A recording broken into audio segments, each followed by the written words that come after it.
Contohnya gini, kalau ngantuk turun dicolok. Kalau ngantuk turun dicolok. Oke, perkenalkan nama saya Ijen. Saya direktur satu perusahaan retail. Kebetulan owner saya ada di sini. Kamu sama siapa?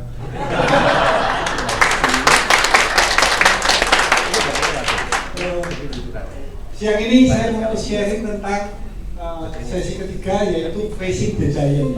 Jadi tadi teman-teman sudah dengarkan ya, Pak Andi dan Pak Tono bilang bicara tentang tujuan keuangan, betapa pentingnya tujuan keuangan itu.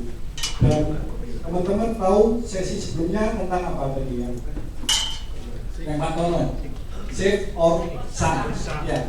Jadi kita benar-benar harus nabung. Kalau Pak Andi bilang, mumpung kita masih produktif,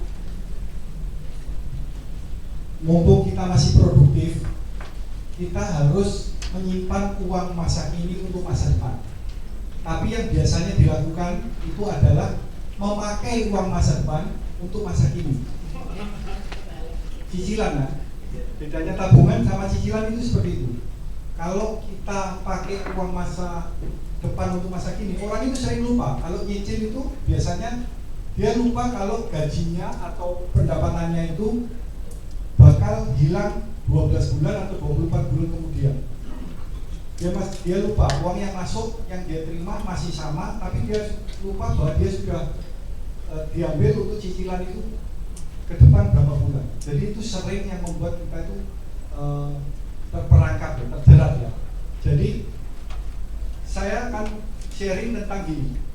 Kita aja dengan nabung, kita benar-benar setia menabung, itu masih ada raksasa-raksasa yang harus kita hadapi. Ini nabung, apalagi nggak nabung.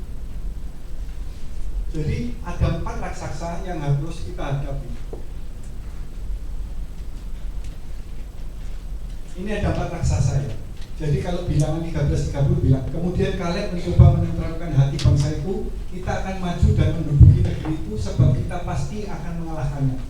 Supaya kita bisa pasti mengalahkan, kita harus lihat raksasa apa yang harus kita hadapi, yang harus kita waspadai. Dari 4 raksasa di depan, teman-teman coba lihat, ada 2 dari internal, 2 dari eksternal. Raksasa yang pertama namanya raksasa ego. Raksasa ego internal atau eksternal? Internal ya. Kalau raksasa risiko? Eksternal. Raksasa hutang? Ada yang internal, ada eksternal. Mana yang benar? Internal ya. Kenapa? Karena hutang tidak datang kalau tidak ditunda. Kalau tidak ada foto selfie-nya itu loh, nggak cair uangnya. Lalu yang terakhir itu adalah raksasa inflasi. Jadi ada 4 raksasa yang hari ini saya coba akan sharing ke teman-teman. Kita benar-benar harus waspada. Kenapa? Karena ketika kita nabung aja, 4 raksasa ini mengincar kita. Yang pertama tentunya adalah raksasa ego. Karena di 2 Timotius 3:1-2 bilang, pada hari-hari terakhir manusia akan mencintai dirinya sendiri dan menjadi hamba uang. Jadi ego. Tadi kan ada bilang ya, kalau apa bedanya kebutuhan dan keinginan. Kalau kebutuhan tidak bisa ditunda, kalau keinginan masih bisa ditunda. Tapi ada satu lagi yang nggak bisa ditunda. Coba lihat sebelahnya, bilang karepmu sih nggak bisa ditunda. Karena keinginan kita biasanya nggak bisa ditunda. Jadi makanya kalau kita ngomong tentang raksasa ego, ini yang paling sulit dikalahkan. Peperangan terbesar kita itu adalah melawan diri kita sendiri. Makanya orang yang mau jadi pengikut Yesus itu harus sangkal diri, pikul salib, baru ikut Yesus. Menyangkal diri itu sulit setengah mati. Kenapa? Karena kita punya dasar kebenaran sendiri kadang-kadang. Kita terima kebenaran Tuhan Yesus, kebenaran firman itu cuma sebagian yang cocok dengan kita. Makanya orang yang bisa mengikut Yesus, kita harus menyangkal kebenaran kita sendiri, sangkal diri dulu. Kalau mau pikul salib, apa disuruh menderita? Saya baru merenungkan ya firman itu, saya kira ternyata pikul salib itu bukan berarti kita suruh menderita. Tapi ketika kita melakukan kebenaran itu kan nggak enak, karena maunya kita ke kanan, Tuhan bilang suruh ke kiri. Mikul salib itu artinya tetap berjalan kiri, padahal kita maunya ke kanan. Karena kita sudah benar-benar pegang kebenarannya firman. Makanya kalau raksasa ego itu kalau ngomong seperti yang tadi sudah dijelaskan, itu kita nganggap Tuhan itu pemilik atau kita yang pemilik keuangan. Kalau kita yang pemilik keuangan, kita pasti mau karepin kita sendiri. Tapi kalau kita tahu bahwa kita ini pengelola, tadi ya Pak Andi ajar ya, Tuhan memilih, saya pengelola, hasil yang terbaik, tanggung jawab, upah atau hukuman. Kalau kita ini mengelola uangnya Tuhan, kita tahu berarti tujuan keuangan itu harus selaras dengan Tuhan. Dan raksasa ego itu rata-rata terjadi bukan hanya karena kita sendiri ya, karena kalau keuangan keluarga biasanya apa yang terjadi? Tidak sepakat, suami istri tidak punya tujuan yang selaras. Makanya buat teman-teman yang muda yang masih belum menikah, kenapa kok kita harus cari pasangan yang sepadan seiman? Karena kita tahu kebenaran apa yang harus kita pakai. Sepakat, harus ada kesepakatan. Kalau enggak, kita kena raksasa ego masing-masing. Kalau orang bilang kan gini, kalau suami itu gaspol remblong, ya kan? Kalau istri rempol, anrem. Tapi dari pengalaman saya melayani di Fire ya, ternyata saya baru tahu. Karena apa? Karena istri sendiri punya rasa khawatir. Karena suami tidak pernah merencanakan keuangannya. Coba kalau sudah duduk berdua, setting tujuan bareng, lalu budgeting yang sama-sama, kita tahu alokasi uangnya sudah ada untuk anak, ini alokasi uangnya untuk pensiun sudah ada, ini alokasi mau bisnis baru lagi, pasti istri setuju. Tapi kenapa kok istri sampai ada konflik? Karena nggak pernah duduk bareng. Suami tahu, sudah kamu nggak tahu, yang ini tuan mamanya. Itu kan raksasa ego. Ya gaspol pokoknya. Nah, ego ini mengalahkan paling sulit teman-teman. Karena kalau boleh teman-teman lihat ya, kenapa kok penipuan masih banyak bisa terjadi? Orang jual iPhone 5 juta, iPhone 15 harga 5 juta, masih banyak yang mau beli. Dan yang dikirim batu atau tidak dikirim barang. Kebetulan saya juga store handphone ya. Sekarang penipuan itu makin banyak dan menggunakan tokonya orang lain. Kalau kita nggak punya website, memang jadinya kita bisa disalahgunakan. Nah itu kadang-kadang jual iPhone 5 juta, nanti orang ya saya mau, ya sudah BP dulu, karena ini kalau enggak ya kamu boleh datang ke toko. Dia nggak ngomong langsung harus transfer, ada aja ke toko. Tapi siapa cepat siapa dapat, tolong kasih saya aja, kan namanya murah iPhone 15 5 juta. Ya sudah transfer dulu 2 juta, ya sudah tokonya nggak ada. Kenapa kok bisa terjadi? Ego. Kenapa? Karena ada serakah.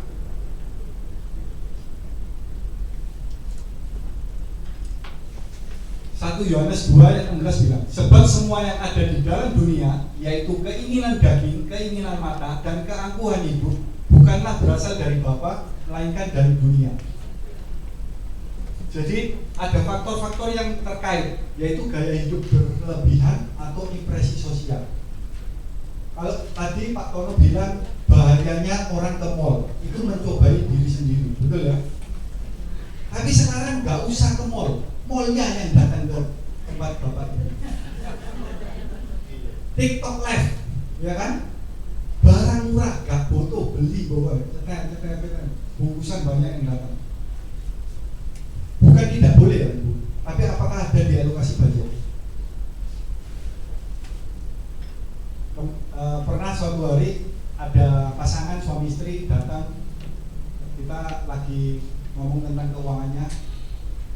Yang suaminya bilang, saya kan kerja agen properti, jadi sering nongkrong, ngopi dan sebagainya.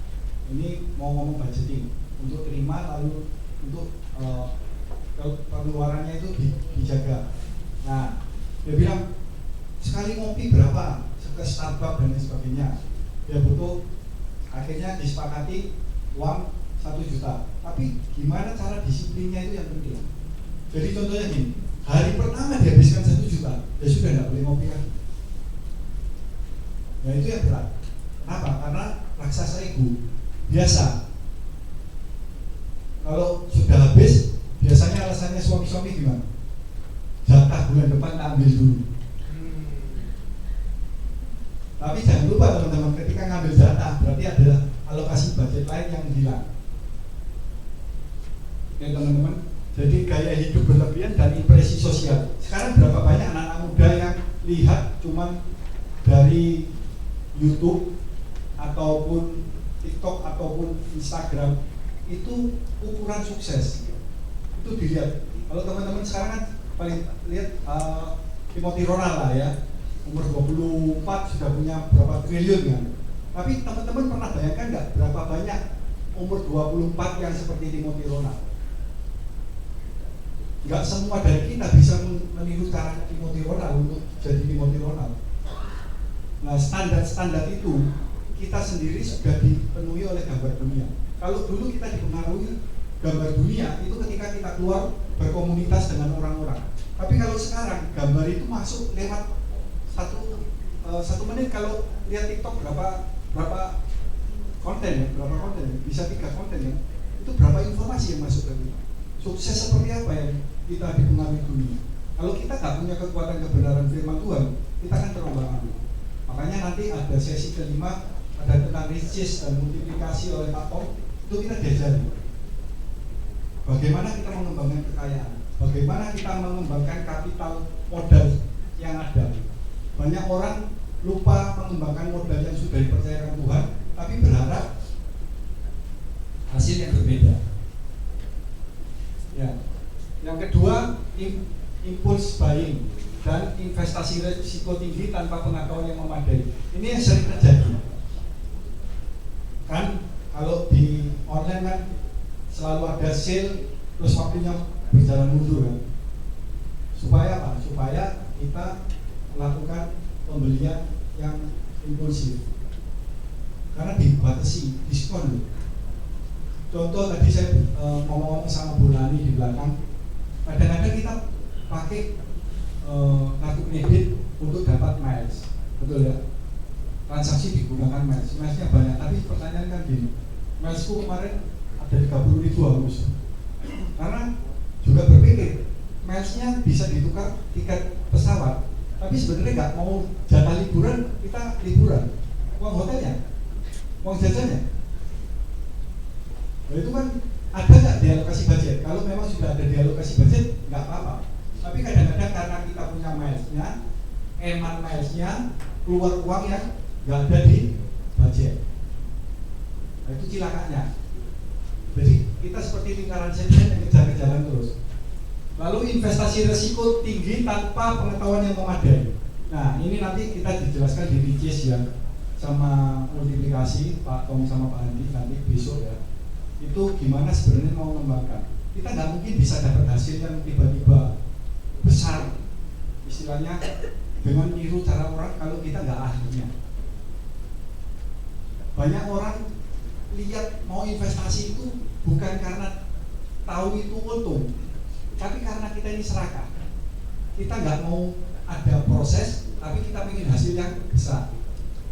Selalu kan seperti itu. Orang bilang Bitcoin kan, ya betul, tapi nggak ada fundamental. Saya nggak melarang, tapi berapa persen dari portofolio yang boleh digunakan? Karena ada Alvin ya, Will ya. Saya coba dikit. Kemarin saya masukkan 10 juta. Alvin sungguhan, tinggal half masuknya.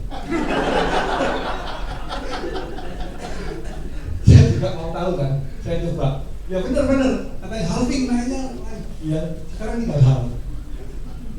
Nggak apa di portofolio Bapak Ibu kalau asetnya itu berapa persen, mau 1% dari aset total aset Ibu Bapak Ibu itu nggak berpengaruh. Tapi kadang-kadang karena keserakahan orang, biasanya dia sampai utang pakai kartu kredit, dia ngomong nanti bakal naik, boro-boro naik, sudah halving kena bunga kan, sudah jatuh tertimpa tangga, diinjak-injak gajah.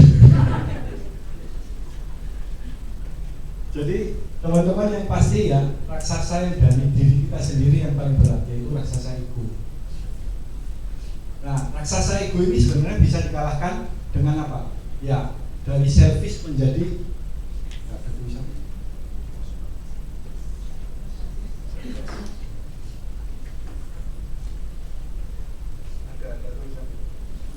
selfless.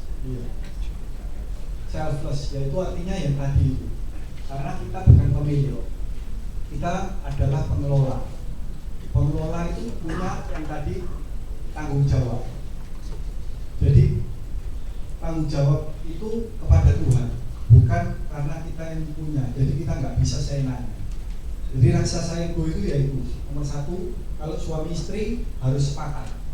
Kalau nggak sepakat, besok ada sesinya lagi Pak Joeli ya, di terakhir ya. Jadi harus ada kesepakatan. Kalau memang masih muda, anak teman-teman yang masih muda bisa kesepakatan dengan orang tua. Bukan nggak boleh. Kadang-kadang kita punya ide yang tak cocok, tapi kita bisa diskusikan. Ya. Jadi kita bisa mengalahkan dengan dari selfish menjadi selfless. Ini raksasa yang pertama ya, raksasa ego. Raksasa yang kedua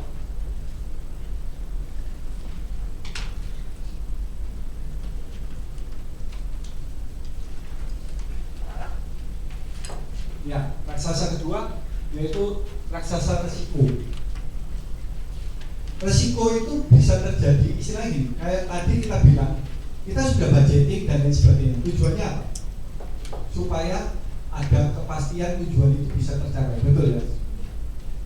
Kalau komponen dari semua tujuan tadi sudah potong biaya dan lain sebagainya itu berganti, jadi variabel yang ada yang tidak bisa diprediksi, itu kan juga ada risiko ya, bisa batal semua. Makanya faktor raksasa risiko ini harus kita perhatikan. Nah, risiko itu dibagi dua, ada pure risk sama speculative risk. Artinya apa? Kalau kita investasi itu spekulatif risk.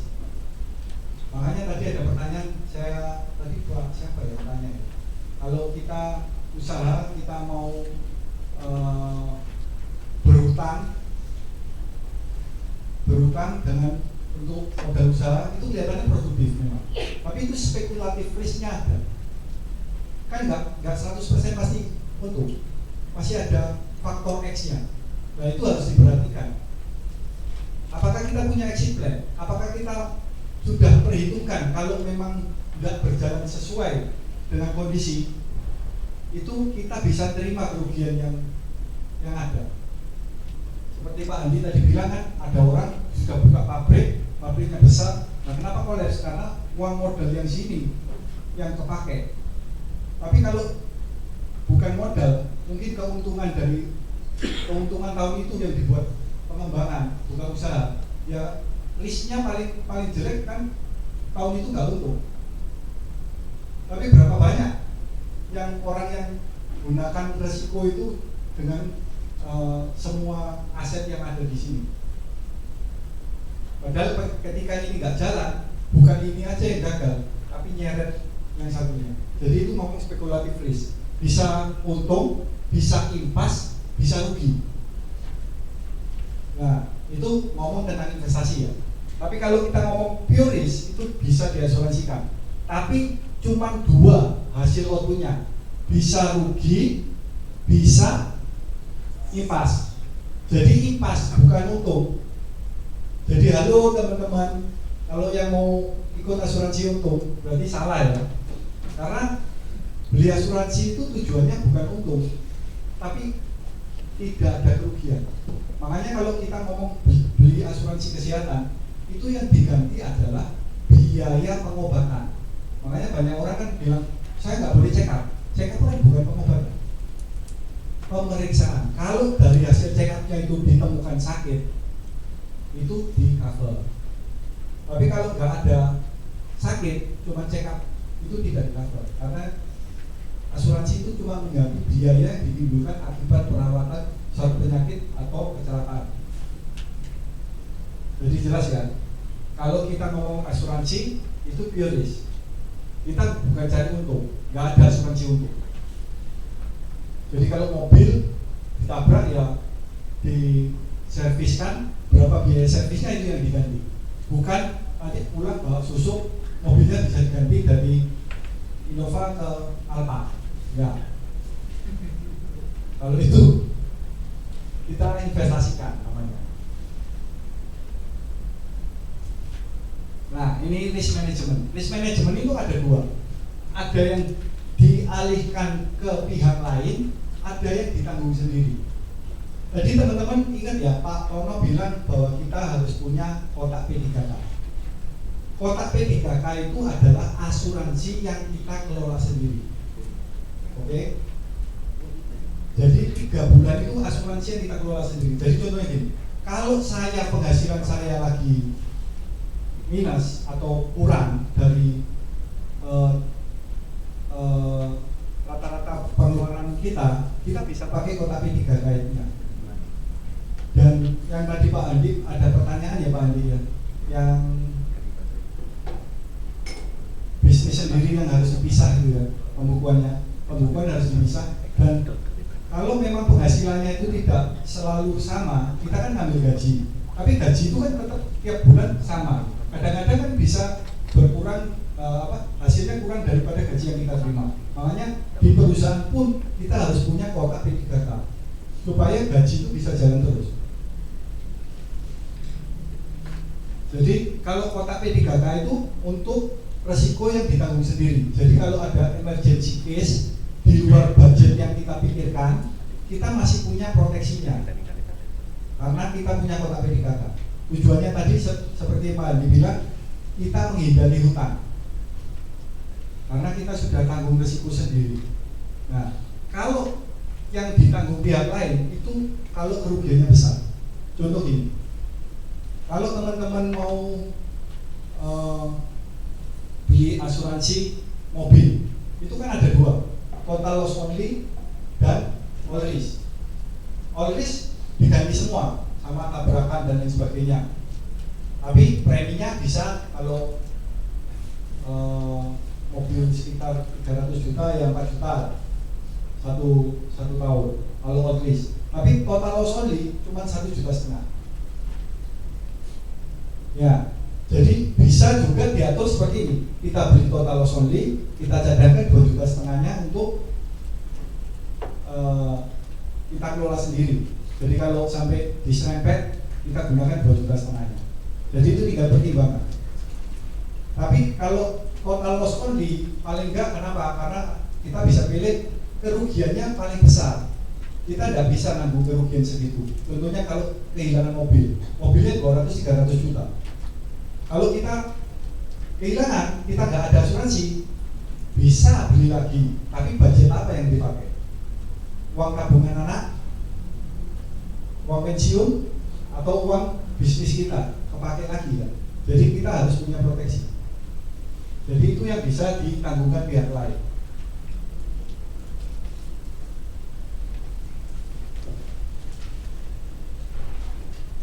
Nah, lalu proteksinya di mana saja? Kalau kita ngomong financial risk, itu ada aliran income masuk, lalu beli aset, lalu ada expense keluar.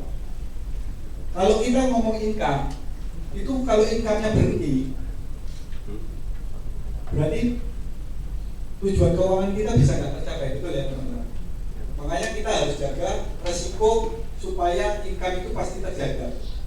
Karena income itu harus jalan terus. Makanya kenapa kalau di asuransi ada namanya life insurance, itu asuransi jiwa untuk income. Kalau aset itu namanya general insurance, Karena kalau kita sudah jadi aset, itu kan aset kita. Kalau hilang, kita harus beli lagi kan, berarti uang apa lagi yang harus dipakai? Aset lain yang untuk menutupi beli aset itu, aset yang hilang. Tapi kalau kita punya asuransi, aset itu akan diganti oleh asuransi. Lalu expense itu kan kita sudah siapkan biaya-biaya yang tadi ya, kita ngomong 40% tukar tadi. 40% tukar itu bisa rusak, kenapa? Kalau ada sakit. Sakitnya contohnya kalau masuk rumah sakit yang seperti Pak Hadi tadi bilang kan, khusus buntu, sekali masuk 300 juta. Nah 300 juta itu bisa dibayar sendiri, bisa kan? Bisa kalau mau ditanggung sendiri. Tapi mau ambil dari aset mana? Kalau nggak mau, ya kita bisa serahkan resiko itu ke pihak lain. Artinya kita serahkan, diberikan asuransi. Karena asuransi itu tujuannya dengan premi sejumlah uang yang diberikan, sejumlah premi yang kecil itu untuk menanggung sejumlah uang yang besar. Uang kecil untuk menanggung uang yang besar. Jadi uang kecilnya sudah pasti, sudah terukur. Premi kan ada biaya yang sudah tahunannya kan sudah jelas ya. Jadi kita tahu pengeluaran kita berapa. Tapi kalau kita masuk rumah sakit, dan kenapa kok asuransi kesehatan itu yang di cover adalah rawat inap? Karena kalau cuma rawat flu ke dokter umum itu bisa pakai bukan BPJS, uangnya kita sendiri pakai apa tadi yang ini? Kotak P3K. Nggak merusak budget kita. Tapi kalau rawat inap itu paling besar. Dan kalau biasanya kalau asuransi kesehatan kan rata-rata batas tahunan kan bisa 3 miliar, 5 miliar. Berarti kita bayar uang 10 juta, tapi kita ditanggung kalau sampai ada biaya pengobatan, ya kita nggak minta. Tapi kalau sampai terjadi sampai 5 miliar itu, kita nggak perlu keluar uang. Dan itu tidak merusak tujuan keuangan kita. Tujuannya sih sebenarnya itu supaya tujuan keuangan yang kita yang sudah sepakati suami istri itu yang sudah dibuat, goalnya kita itu tidak sampai tidak tercapai. Kita harus pastikan itu tercapai. Pilih asuransi yang preminya terjangkau. Kenapa? Karena banyak orang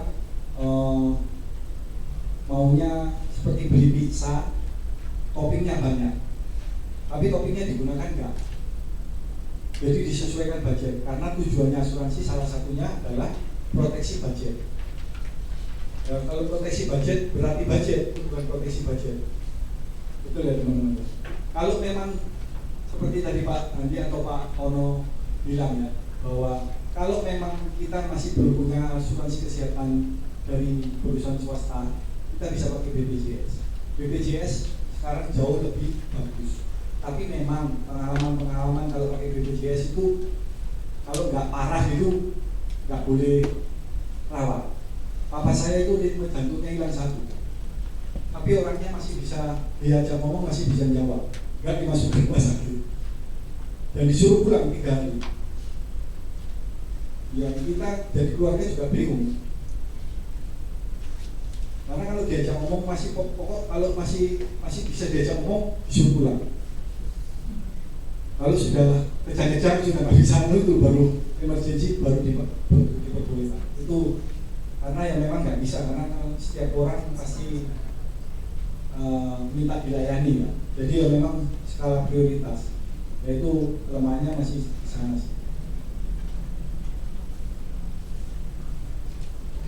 Prioritas asuransi, ada asuransi jiwa, nanti asuransi kesehatan. Sebenarnya kalau ngomong asuransi ini kita akan bahas lebih detail di file. Nanti ada workshopnya. Kita akan detail karena kalau kita ngomong keuangan ini, kalau kita nggak catat sendiri, nggak sesuaikan dengan detail keuangan kita nggak bisa tahu.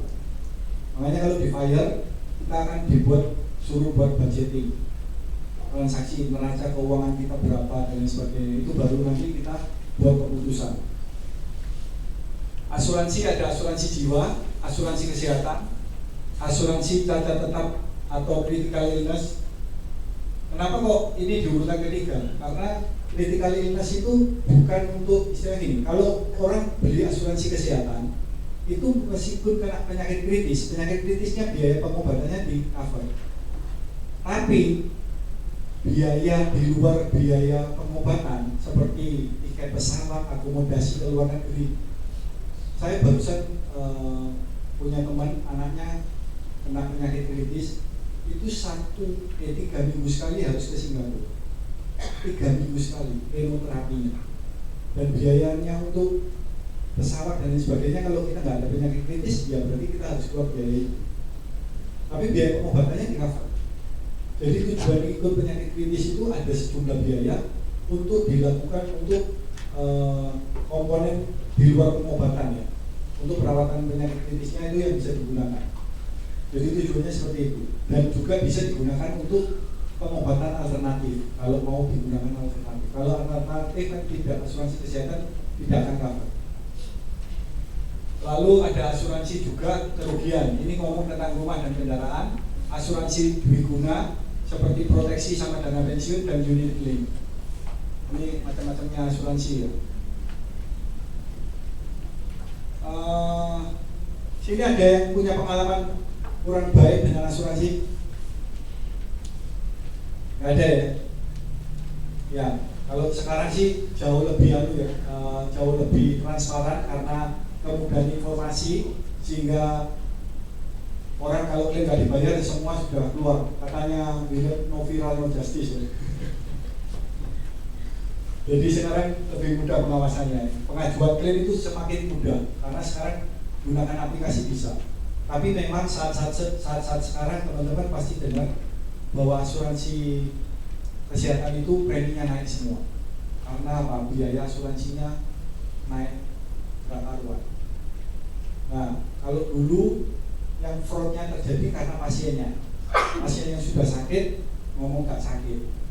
Tapi sekarang itu berat. Kenapa? Karena dari rumah sakitnya dan tenaga medisnya itu mendukung. Makanya sekarang banyak, kalau teman-teman dengar, ada perusahaan-perusahaan yang dihentikan cashless-nya. Bukan dihentikan cashless-nya itu untuk seterusnya, biasanya untuk negosiasi lagi, untuk menyelaraskan biaya. Dan biasanya perusahaan asuransi kalau kita mau nego lagi itu sama rumah sakit nggak pernah ditanggapi. Jadi cara satu-satunya dihentikan cashless-nya. Rumah sakitnya kan akhirnya pasiennya yang mau cashless kan nggak bisa, akhirnya pindah ke rumah sakit lain. Nah, rumah sakitnya baru mau bulan.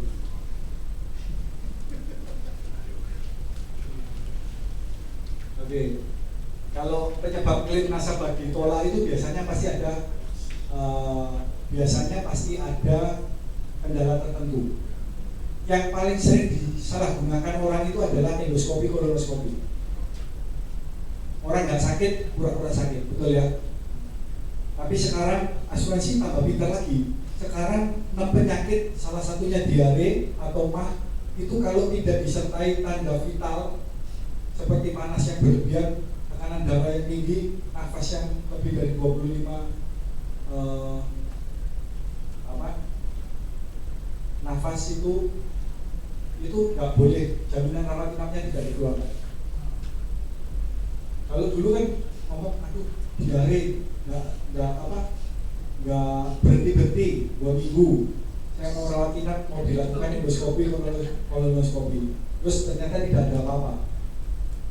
Lalu tidak ada apa-apa, kan kebobolannya asuransi seperti itu. Jadi akhirnya sekarang ada tambahan-tambahan. Jadi sekarang tambahan-tambahan itu bukan untuk mempersulit dokter, karena memang pasiennya nakal-nakal juga.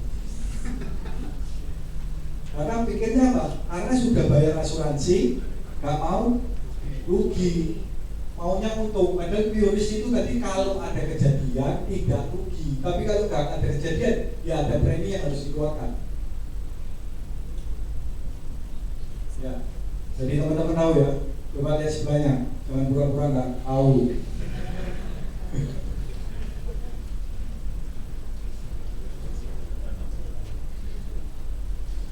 Ya, ini cuma tips saja sukses klaim asuransi. Ini persyaratan klaim. Jadi kita harus perhatikan faktor kedua adalah faktor resiko ya. Dan resiko itu, raksasa resiko bisa dikalahkan dengan well protection atau risk management. Jadi kita manage sendiri atau kita serahkan ke asuransi. Dialihkan atau ditanggung sendiri. Kalau ditanggung sendiri contohnya supaya kita nggak terkena risiko itu, supaya nggak kita kena pesawat jatuh dan naik pesawat. Itu risk management ya, menghindari. Yang ketiga, raksasa apa? Raksasa ini yang tadi yang bilang utang hanya datang karena diundang. Sekarang nggak diundang, muncul di HP kita. Kemarin saya dengar ada teman kan ada yang bilang itu jawaban doa. Karena dia waktu berdoa, dia bilang dia besok harus bayar listrik, tapi nggak bisa bayar listrik. Terus dia waktu berdoa, HP-nya tiba-tiba ada lihat pay letter gitu. Ya. Jadi utang ini yang seperti Pak Andi tadi, ini kan bolehkah berutang? Jika berutang maka harus dilunasi. Tidak membayar utang sama dengan mencuri. Ini kalau firman Tuhannya. Kemarin anak saya kebetulan tugas akhir dan buat tugas akhirnya produksi video ya. Judulnya itu ya tentang ini pinjol benjol. Ya, dia survei tentang kenapa kok orang itu kena jerat kemudahan pinjaman. Kenapa kok mau jerat kemudahan? Karena kalau kita lihat nomor 1 dan nomor 2 itu kemudahannya, tapi jeratnya nomor 3, 4, 5. Karena akses mudah ya, nggak usah keluar rumah dan persetujuan cepat, 30 menit sudah cair, belum 30 menit sudah cair. Lalu 2, syarat mudah tanpa jaminan. Jaminannya apa sebenarnya? Bukan tanpa jaminan, teman-teman sadar nggak? Jaminannya nama baik kita.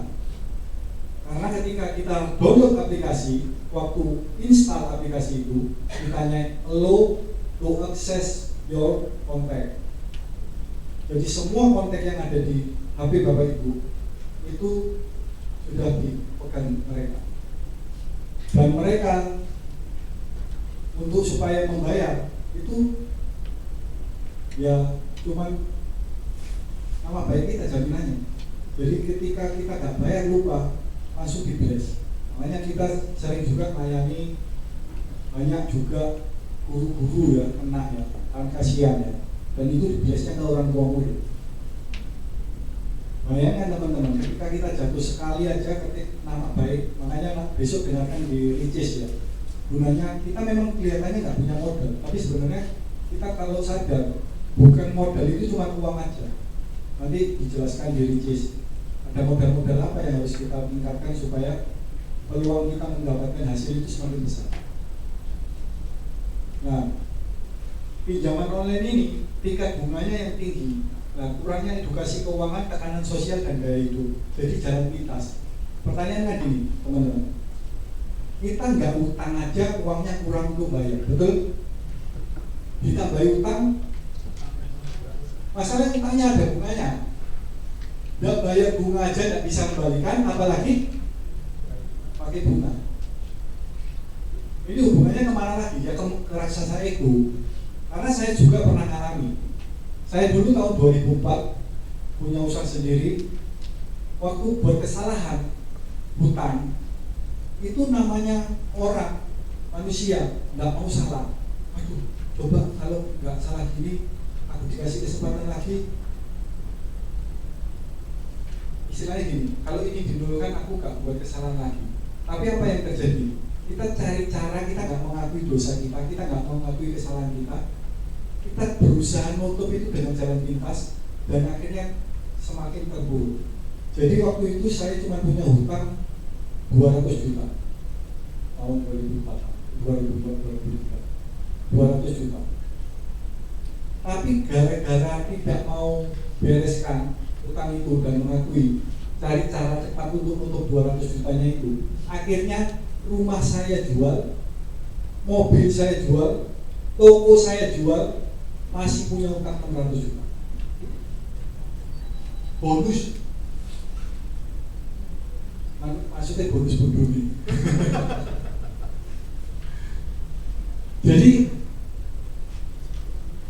kadang-kadang ya itu tadi, ketika kita berusaha, istilahnya kita berontak, kita sudah nggak melakukan hal yang benar.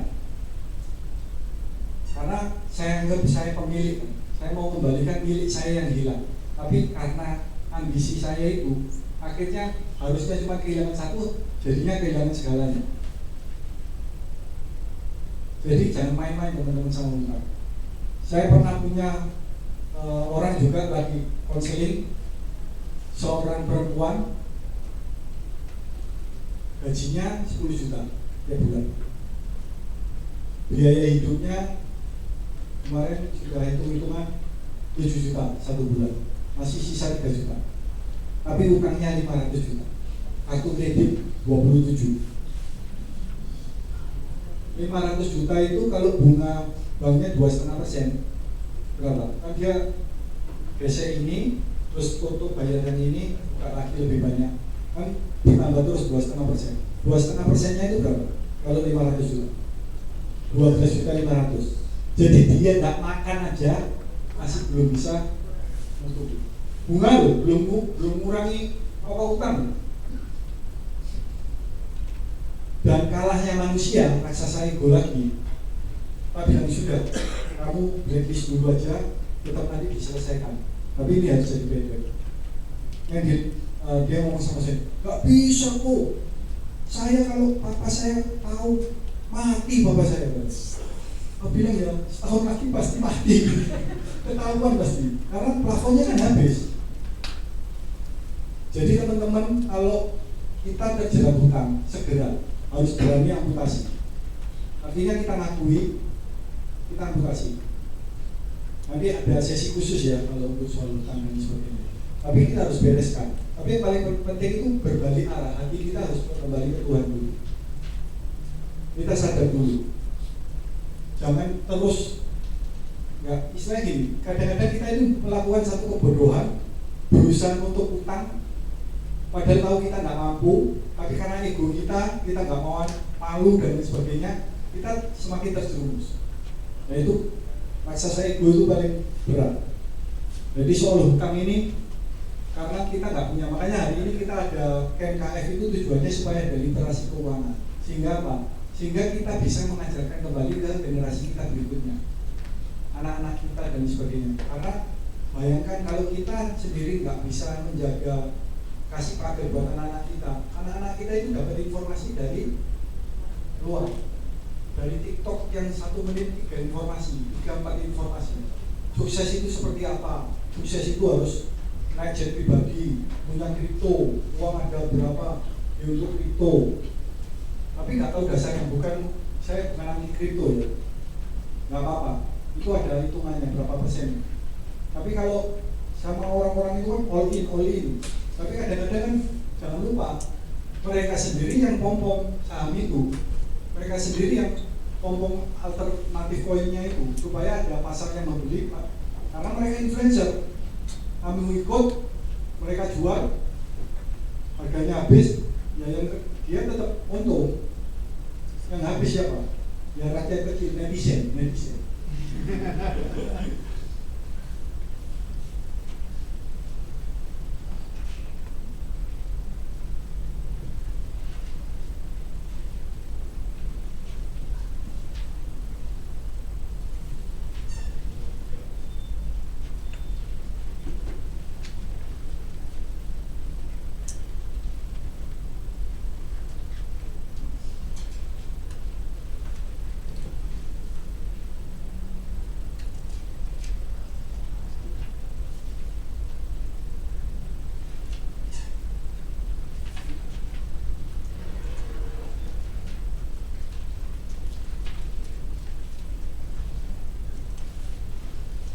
Jika tidak hati-hati, siapapun bisa terjatuh. Ini contohnya, presiden aja ada yang mundur. Kenapa? Karena dituding menyalahgunakan kartu kredit dan lembaga aman untuk berbelanja, membeli pakaian dan perhiasan di luar negeri.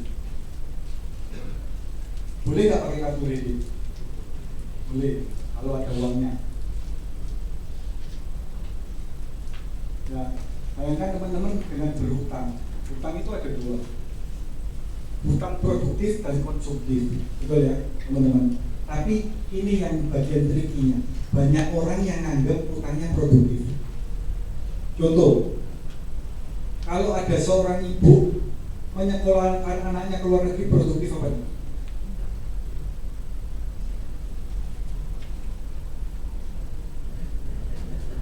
Sekolah loh ini, anak sekolah.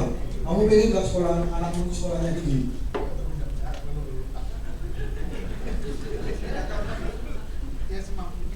Jadi syarat dan ketentuan berlaku. Jadi nggak semua itu dianggap produktif.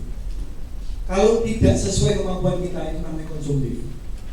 Karena saya punya teman, dia nyekolahkan anaknya di Australia, dia punya uang hanya 800 juta. Sedangkan kita tahu di Australia itu butuh 3 tahun 700 kali 3 kurang lebih 2 M harus ada. Terus kita tanya, kok gimana? Katanya mikir hati aja. Itu kan mencoba ya. Ya teman-teman ya. Jadi jangan jadi alasan produktif. Jadi contoh, kita investasi untuk bisnis, untuk cari cuan, produktif dong. Kripto ini halving ini naik dari 60.000 US dollar jadi 90.000 US dollar, 1,5 kali lipat, naik 50%, naik 50% ya. Masih hutang. Maaf, masih ada hutang. Belum bayar, cicilannya belum tuntas.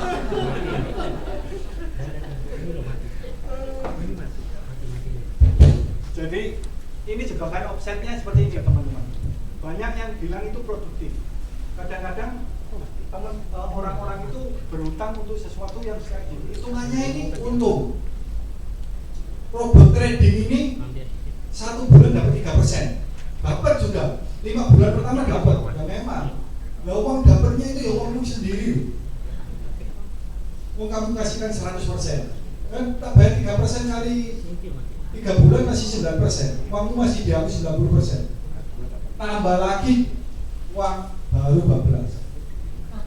Nah kadang-kadang orang-orang bilang hutang kan, makanya pakai kartu kredit, pakai pinjol supaya bunga pinjol 2,5%, ini bisa 5%, kan masih untuk 2,5%, itu hitungannya pintar. Tapi lupa tadi bahwa ini spekulatif risk, ada resiko tidak dibayar. Nah itu yang tidak diperhatikan. Sudah uang dingin nggak apa-apa, hilang. Nah ini sudah selon uang pinjaman. Nah itu tadi sudah jatuh tertimpa tangga diinjak-injak gajah.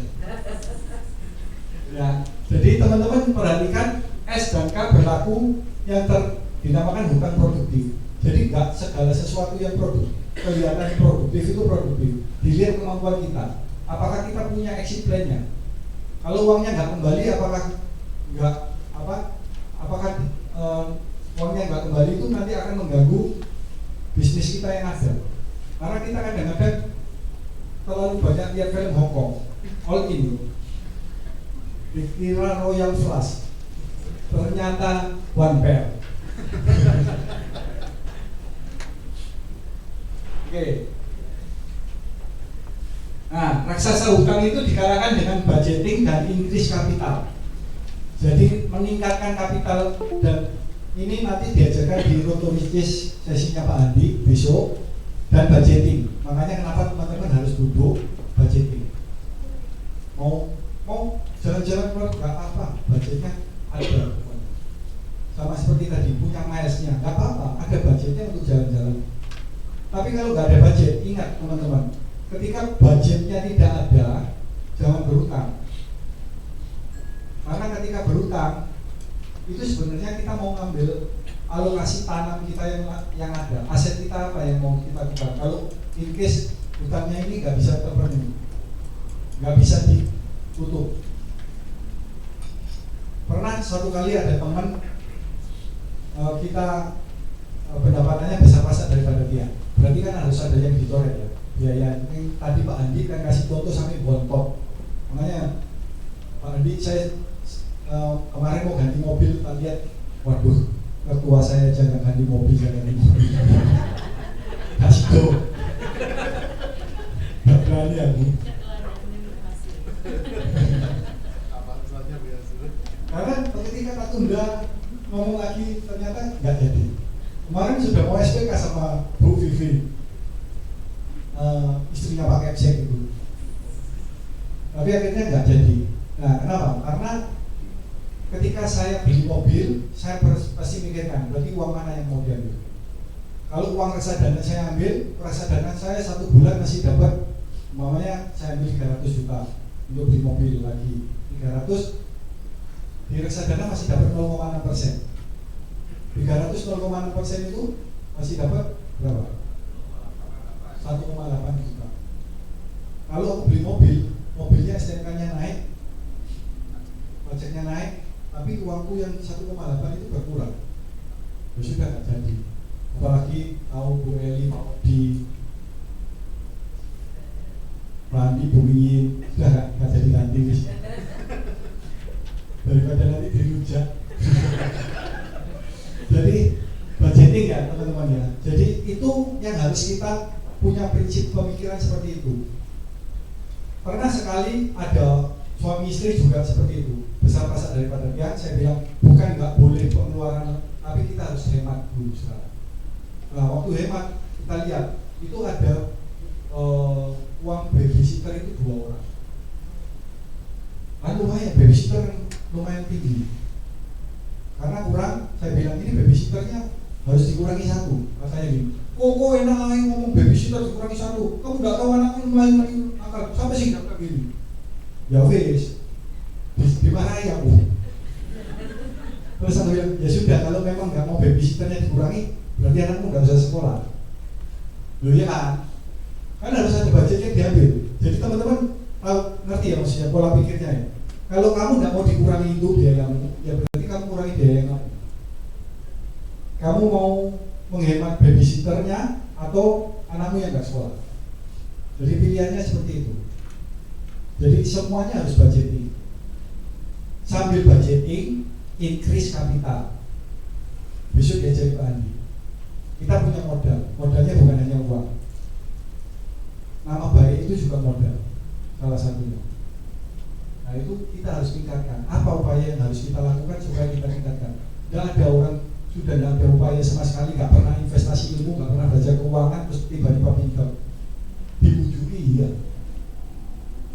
Ketika kita belajar, kita mau hari ini duduk, teman-teman duduk bersama. Ini investasi ilmu, human capital kita naik. Belum tentu kita gunakan sekarang. Nah, teman-teman kadang-kadang kalau disuruh ikut camp apa? Oh, bisa nggak butuh? Wah, butuh telat.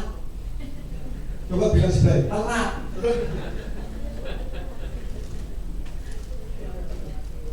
Ya, belajar itu sebelum butuh. Ya kita beri diri dulu, kesempatan baru datang. Ya, oke teman-teman. Jadi raksasa hutang itu dikalahkan dengan budgeting nomor 1, yang kedua increase capital. Besok sesinya. Dan yang terakhir itu raksasa yang terakhir adalah raksasa inflasi. Nah ini orang nabung aja masih kalah sama 4 raksasa tadi. Istilah tujuan keuangan kita nggak akan tercapai karena raksasa-raksasa yang gerogoti ini. Salah satunya raksasa inflasi. Uang itu adalah alat tukar. Jika sudah tidak ada yang ditukar, maka uang menjadi tidak ada artinya. Siapa yang percaya banyak uang sama dengan kaya?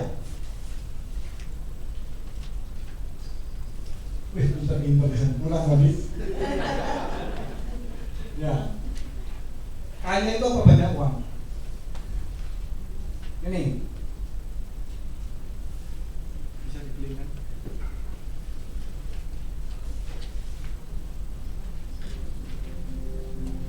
Ini pasar uang di Somalia.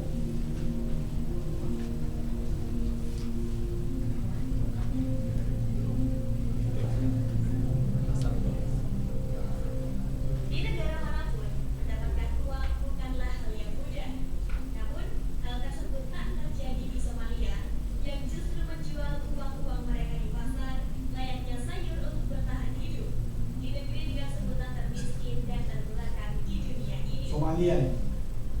Somalia adalah negara di ujung Afrika. Uangnya banyak-banyak Negara nih. yang bahkan tak ditemukan di peta ini sebelumnya adalah jajahan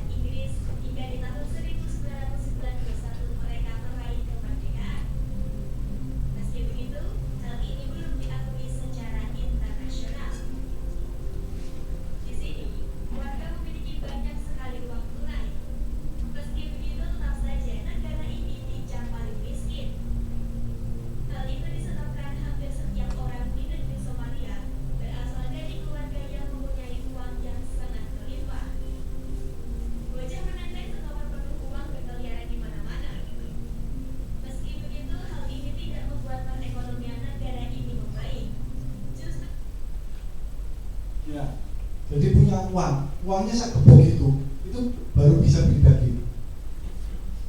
Mau beli daging itu berarti bawaan, kalau nggak daging itu repotan ya. Bayangkan ke supermarket bawa uang segitu banyaknya, beli dagingnya cuma gitu. Itu kalau dilihat beli tisu itu butuh uang segitu. Ini uangnya Venezuela. Karena inflasinya sampai puluhan ribu persen. Yang ini Venezuela ya. Yang tadi Somalia. Nah, beli ayam 1 potong. Nah, mamiku biasa beli 5, berarti bawa koper besar.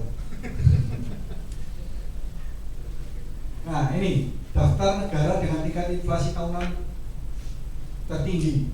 Venezuela, Zimbabwe 310%, bayangkan. Kalau dulu ST 1000 jadi 3000 lagi. Parkir sekarang berapa, 3000 jadi 9000 sepeda motor baru.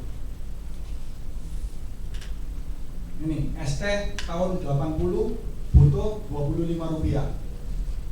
Tapi tahun 2018 itu kalau dihitung sekitar 5.000 rupiah.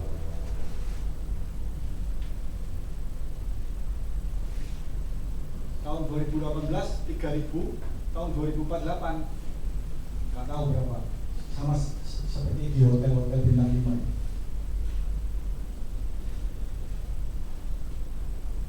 Daya beli sama dengan jumlah uang, lawan jumlah uang. Jadi kalau harga barang A 100 juta, inflasinya 8%, berarti harga barang A jadi 108 juta. Sedangkan kalau kita tahun 2020 taruh uangnya di bunga interest rate-nya 6% per tahun, 106 juta. Berarti uang kita nambah, tapi daya beli kita turun. Karena inflasi naik. Jadi makanya kenapa kok kita nanti akan belajar tentang multiplikasi. Wealth management itu gimana? Bisa diajarkan oleh Pak Tom. Karena kita nggak ngapa-ngapain, kita sudah nabung, itu masih kalah. Jadi kita juga harus punya pengetahuan lebih tentang berbagai macam portofolio yang cocok dengan, contoh kalau kita mau tabung emas, emasnya itu tujuannya apa? Karena emas ini agak beda. Kalau keadaan kacau dia akan naik. Jadi kalau kita pegang emas sebenarnya kita berharap, karena ketika kerugian uangnya emasnya baru naik. Keadaan ekonomi tidak menentu, uangnya naik. Emasnya naik. Mana yang lebih besar nilainya, 1 miliar 35 tahun lagi atau 50 juta sekarang? Ya, terus pintar-pintar ya, 50 juta ya. 50 juta itu kalau dapat 8% itu jadi tergantung. Jadi nggak ngomong 50 juta mana yang lebih baik. Kalau kita nggak bisa kelolanya, ya lebih baik yang 1 miliar tadi 35 tahun. Tapi kalau kita ngelolanya benar, kita bisa dapat 10%, itu hasilnya sudah 1,4. Lebih besar.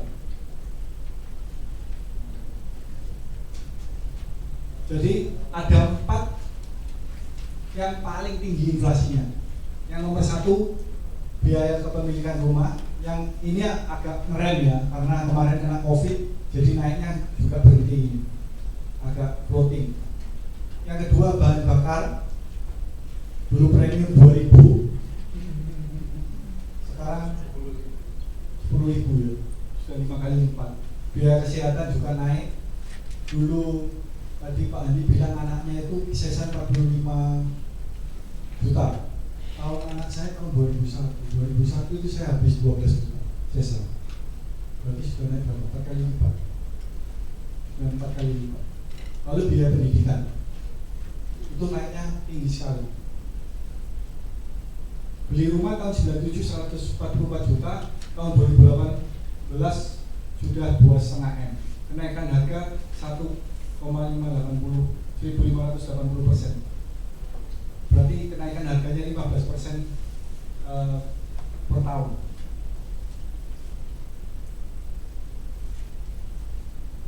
Ini grafis sejarah harga BBM di Indonesia. Biaya kesehatan juga.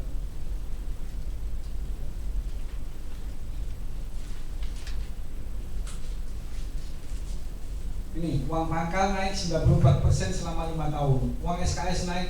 Saya bayangkan anak saya tahun 2018-19 berarti saya 9 tahun. Berapa tahun? Saya uang semester dulu itu 495.000. Kemarin bayar uang kuliah anak saya di Petra ya, itu 30 juta per semester. Dulu 495, sekarang 30 juta.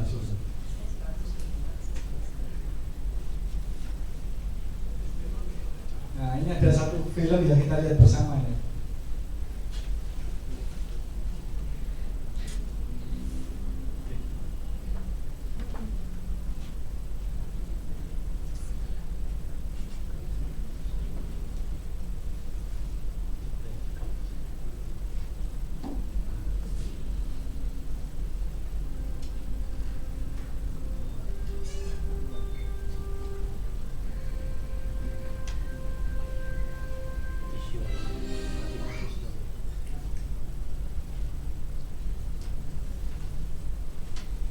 Bisa?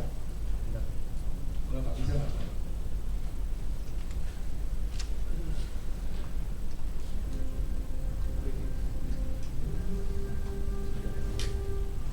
Nggak apa-apa kalau nggak bisa.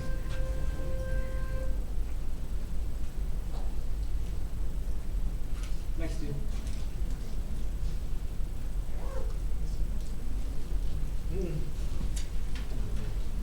Jadi teman-teman, raksasa inflasi itu bisa dikalahkan dengan apa? Multiplikasi. Ini nanti sesinya besok kita akan dengarkan. Besok pagi penanya jangan terlambat dari Pak Tom ya. Kita akan belajar tentang pengembangan kekayaan. Lalu setelah itu ada sesinya Pak Andi supaya kita bisa meningkatkan modal apa aja yang ada di kita sehingga kita bisa terimanya lebih. Oke. Jadi teman-teman gimana? Apakah kita sanggup mengalahkan raksasa tersebut? Ya. Hanya janganlah memberontak kepada Tuhan dan janganlah takut kepada bangsa negeri itu sebab mereka akan kita telan habis. Yang melindungi mereka sudah meninggalkan mereka sedang Tuhan menyertai kita. Janganlah takut pada mereka. Tuhan pasti akan bukakan jalan. Tapi yang terpenting adalah kita harus kembali dulu. Kita mau pegang, kita kalahkan ego kita bukan Tuhan, kita minta ampun kalau memang kita buat salah ya. Karena kadang-kadang kita pakai cara kita sendiri. Sama seperti saya ketika jatuh buat kesalahan, kita itu kadang-kadang nggak terima gitu. Kok bodoh ya kita buat kesalahan. Tapi kita lupa, memang kita itu bodoh. Hanya saja nggak ngaku bodoh, sehingga tetap merasa pintar terus melakukan hal-hal yang lebih bodoh lagi. Jadinya kerugiannya membodohkan. Oke, mari kita tundukkan kepala kita berdoa. Bapak bersyukur, terima kasih Tuhan kalau hari ini Tuhan kami bisa belajar bersama di sini Tuhan untuk belajar tentang raksasa keuangan Tuhan, raksasa ego, raksasa proteksi, raksasa inflasi dan raksasa hutang Tuhan. Kami percaya Tuhan, kami harus melewati banyak proses itu Tuhan. Biarkan kami Tuhan bisa mengetahui dan menangkap prinsip-prinsip kebenaran-Mu Tuhan, sehingga kami bisa melakukan Tuhan pada setiap pergumulan kami Tuhan. Kami percaya Tuhan memberikan hikmat-Mu, otoritas pada kami semua Tuhan untuk mengalahkan semua raksasa ini Tuhan. Kami percaya Tuhan Kau tuntun dengan Roh Kudus-Mu tiap-tiap kami Tuhan. Tuhan, Kau tolong teman-teman kami yang sekarang lagi bergumul Tuhan. Tuhan tolong bukakan jalan Tuhan. Yang terpenting Tuhan, biarkan dia hati mereka kembali kepada-Mu Tuhan, sehingga mereka bisa melihat dan mendengar Tuhan hikmat yang daripada-Mu. Karena kami tahu hikmat dari dunia akan menyesatkan Tuhan. Biarkan kami mendapatkan hikmat yang daripada-Mu. Tuhan juga tolong Tuhan teman-teman kami yang sekarang tidak mengalami pergumulan, tapi ingin juga Tuhan membantu teman-teman yang lain, keluarganya Tuhan, untuk menurunkan prinsip-prinsip kebenaran ini Tuhan, sehingga generasi-generasi mereka berikutnya Tuhan menjadi generasi yang tangguh. Terima kasih Tuhan Yesus. Kami tahu sesi ini sudah selesai, tapi Tuhan tidak selesai berperkara dengan kami. Terima kasih di dalam nama Tuhan Yesus. Haleluya. Amin.